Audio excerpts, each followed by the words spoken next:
नमस्कार, तो मैं हूं आपका पारुल दुबे और आप देख रहे हैं द लोकल रिपोर्ट। आज मैं आप सबको मुबारकबाद देना चाहूँगा।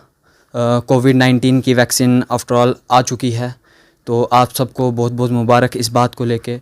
और आज हमारे साथ जुड़ चुके हैं सीएमओ मिस्टर मोहम्मद याकूब मीर, जो चीफ़ मेडिकल ऑफिसर हैं डोडा के।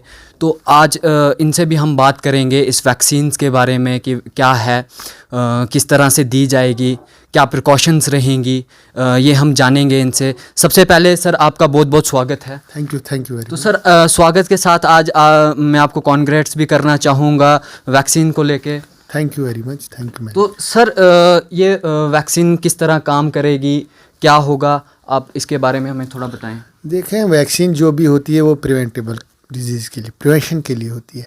कोई भी बीमारी, जब कोई भी वायरस जब आता है या कोई भी प्रॉब्लम होती है, तो अगर बैक्टीरियल तो उसके लिए हमारे मेडिकल ट्रीटमेंट एंटीबायोटिक्स वगैरह होते हैं। लेकिन वायरस एक ऐसी चीज़ है कि जिसको हम वैक्सीन के बगैर नहीं, अपने आप में बचा नहीं सकते। जब हम उसको, एक वैक्सीन ही बचा सकती है हमें उस बीमारी से। जैसे एग्जाम्पल है कोरोना वायरस। तो कोरोना वायरस को मेडिकल करने का, ट्रीटमेंट का कोई सवाल ही पैदा नहीं हुआ, ना आज तक कोई साइंस आई है कि वो वायरस का ट्रीट करे। तो हमारे पास जो वैक्सीन इस वक्त पहुंची है वो कोविशील्ड के नाम से पहुंची है और सीरम इंस्टीट्यूट की वैक्सीन है। तो हमारे पास इस वक्त टोटल डोजेज जो पहुंची है 1950। उसमें से जो हमें 100 डोजेज जो हैं वो हमने AFMS को देनी है, यानी आर्म्ड पर्सनल को देनी है, जो उनके अपने हेल्थ वर्कर हैं। बाकी जो हमारे पास इस वक्त प्रेजेंट है 1850 डोजेज जो हमारे पास प्रेजेंट है। तो ये 2 डोजेज में लगेगी। पहली डोज़ अगर हम कल शुरू लगाने जाएं तो उसके बाद आफ्टर 28 डेज़ 4 वीक के बाद हम सेकंड डोज लेनी, और जो पहली डोज़ लेगा उसको सेकंड डोज ज़रूरी लेनी, और वो भी इसी कंपनी की लेनी है। कोविशील्ड जैसे हमने आज लगाई तो नेक्स्ट डोज भी हम कोविशील्ड की उसको देंगे। तो इस वक्त हमारे पास जो कल हमने लॉन्च होने जा रही है और हम वैक्सीन करने जा रहे हैं, तो ये डाटाबेस है। हमने पहले बेनिफिशरीज़ को अपलोड करना, डाटाबेस बनाना है। उस डाटाबेस से हमने फिर उनको डाउनलोड करना है। डाउनलोड करने के बाद हमारे पास जो गाइडलाइन है 50 और 100 बेनिफिशरीज़ को पर डे हमने देनी है। तो पहले फेज़ में हम जा रहे हैं कि हम अपने हेल्थ वर्कर्स को, जितने भी हमारे हेल्थ वर्कर्स हैं उनको देने जा रहे हैं। तो सेकंड फेज़ में जो है हम जो देने जा रहे हैं वो देने जा रहे हैं front line workers, police, municipal corporation के जो लोग हैं और रेवेन्यू डिपार्टमेंट के जो लोग हैं। थर्ड फेज़ में हम देने जा रहे हैं जी ये vaccine above 50 and below 50 with comorbidity, जिनको कोई तकलीफ, हाइपरटेंशन हो, डायबिटिक हो, कार्डिक प्रॉब्लम हो या कोई भी प्रॉब्लम हो, उनको देने जा रहे हैं। जो मोस्ट वर्नेबल होते हैं, अगर ये वायरस उनमें घुस गया तो उनके ज़्यादा मॉर्टिलिटी के चांसेस ज़्यादा होते हैं, क्योंकि they are already suffering with some और another type of disease. Fourth जो हमें देनी है जनरल पब्लिक को।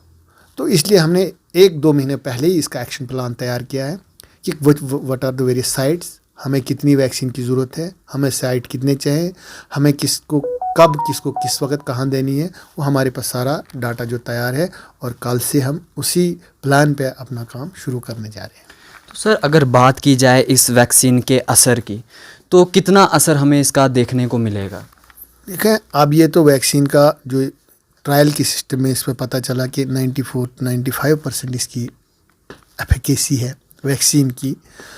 तो ये डिपेंड करता है वैक्सीन पे भी, और जो ये हमारी वैक्सीन है इट इज़ मोर देन 90% इसकी एफिकेसी है।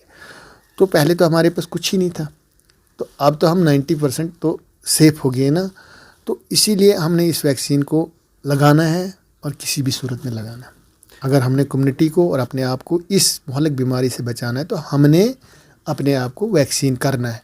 और जब भी government of India, state government की डायरेक्शन आए किसको कब लगानी है, उसी वक्त हम उसको लगाएंगे, और हम उसके लिए पूरी तरह तैयार है। हमारे पास जितना इंफ्रास्ट्रक्चर, लॉजिस्टिक, जितना भी हमारे पास है, cold chain system, cold chain point, जहाँ भी किसको वैक्सीन को रखने के लिए भी एक खास टेम्परेचर की ज़रूरत होती है। तो वो टेम्परेचर मेंटेन करने के लिए हमारे पास हर किस्म का इक्विपमेंट इस वक्त डिस्ट्रिक्ट में मौजूद है, और उन इक्विपमेंट्स का हम प्रॉपर यूज़ करेंगे। जब भी जैसे हमारे पास वैक्सीन है, उसको आते ही हमने अपने कोल्ड चेन में रख दिया।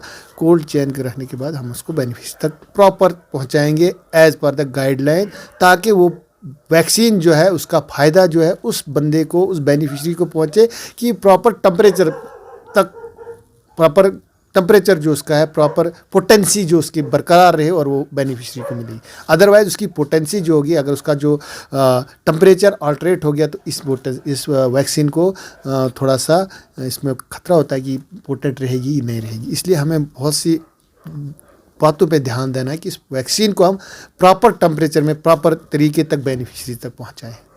सर अगर बात की जाए, क्या ये सिर्फ वैक्सीन मतलब कि कोविड जो पॉजिटिव होंगे उनको दी जाएगी, या अगर जो दूसरे होंगे जो कोविड पॉजिटिव नहीं हैं क्या उनके लिए भी होगी?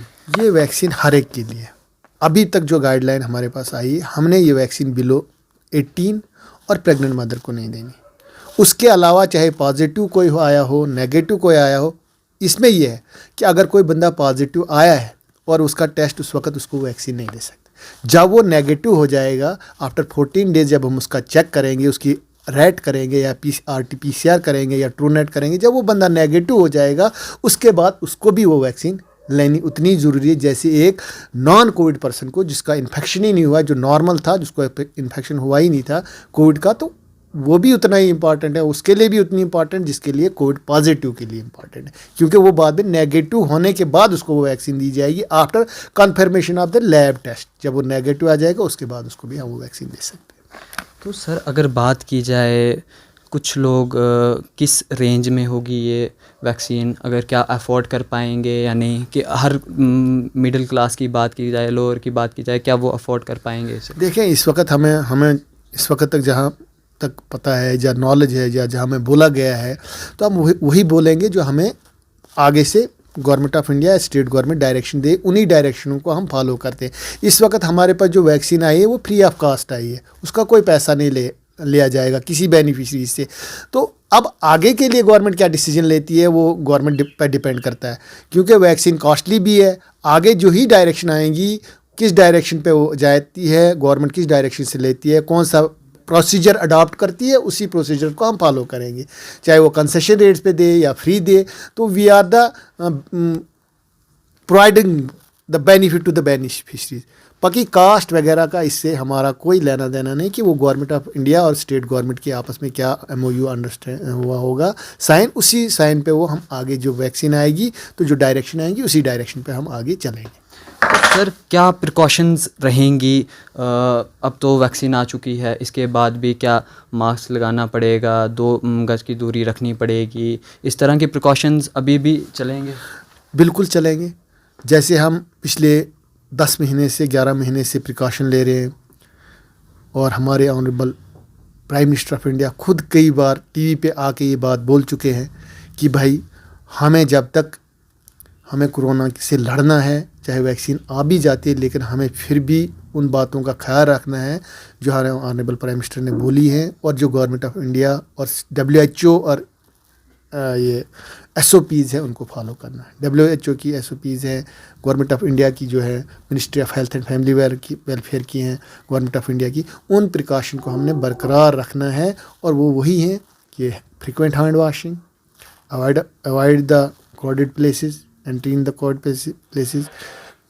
दूसरा, आपको मास्क और 2 गज 6 फीट 2 गज दूरी, मास्क है ज़रूरी, हैंड वाशिंग, डिस्टेंसिंग, बस यही 4-5 चीज़ें जिनको हमने कोविड वैक्सीन लगाने के बाद भी कंटिन्यूसली अपने आप को इन चीज़ों से अपने पूरा इनका ख्याल रखना है। तो सर अब कब से वैक्सीन देना स्टार्ट कर देंगे? कल तो हमारा लॉन्च हो रहा है, कल हम 2 जगह पे लॉन्च करें पूरे ऑल ओवर। जब तक हमारा prime minister government of India जो है, कल प्राइम मिनिस्टर साहब इसको इनाग्रेट करेंगे, लॉन्च करेंगे, उसके लॉन्च होने के बाद ही हम अपने बेनिफिशरीज को वैक्सीन देना शुरू कर देंगे। थैंक यू सर हमारे साथ जुड़ने के लिए। Thank you very much. तो ये थे हमारे CMO साहब, जिन्होंने अपने कुछ व्यूज़ रखे वैक्सीन को लेके। अभी भी हमें प्रिकॉशंस लेने की ज़रूरत है। ऐसा नहीं है कि वैक्सीन आ चुकी है तो हम मास्क ना लगाएं या 2 गज की दूरी ना रखें। ये हमें प्रिकॉशंस लेना अभी भी ज़रूरी है। और मैं फिर से आपको सबको मुबारकबाद देना चाहूँगा। मैं आपका Parul Dubey, the local report से।